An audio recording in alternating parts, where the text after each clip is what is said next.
Banyak dari yang dikerjakan Yesus tidak bisa ditangkap dan dicerna oleh pikiran manusia. Nah, saudara, kenapa? Karena itulah kita menyebut Dia Tuhan yang tidak terselami hati dan pikirannya. Mungkin engkau berkata, kenapa aku yang ngotot doa? Iya kan, orang lain yang disembuhkan, keluargaku tidak. Kamu mungkin berkata, saudara, aku berdoa untuk suamiku, kenapa tidak dipulihkan? Kenapa tidak bertobat? Aku mendoakan anakku yang sedang sakit, kenapa anak orang lain yang dipulihkan?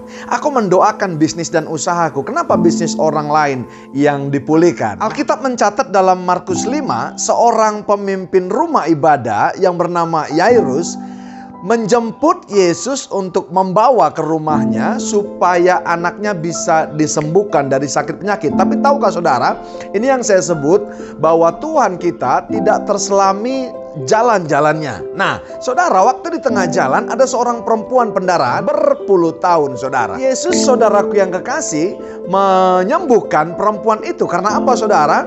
Memang di mulut dan di hati wanita itu, saudaraku yang kekasih, ada iman yang luar biasa. Karena terbukti Yesus berkata, imanmu menyelamatkan engkau. Dengan satu narasi yang diucapkan wanita itu, asalku jama punca jubahnya, maka aku disembuhkan. Yairus, saudara, melihat kejadian itu harusnya dia komplain. Tapi tahukah saudara, Yairus tidak komplain dan berkata, aku yang mengundang, kenapa dia disembuhkan bukan anak saya dulu? Ia tidak berkata begitu. Bahkan yang paling mengerikan, sebelum mereka tiba di rumah Yairus, Yairus dan Yesus sudah mendengarkan kabar bahwa anak Yairus sudah mati. Tapi tahukah saudara, Yesus kembali melakukan mujizatnya dengan berkata, Talita kum, dan anak perempuan Yairus sembuh. Lewat perenungan ini, ternyata memang kita yang pertama tidak bisa menyelami rencana dan rancangan Tuhan. Yang kedua, kita tidak bisa menyelami jalan pikirannya. Haleluya. Yang ketiga, saya mau berkata, ternyata waktu kita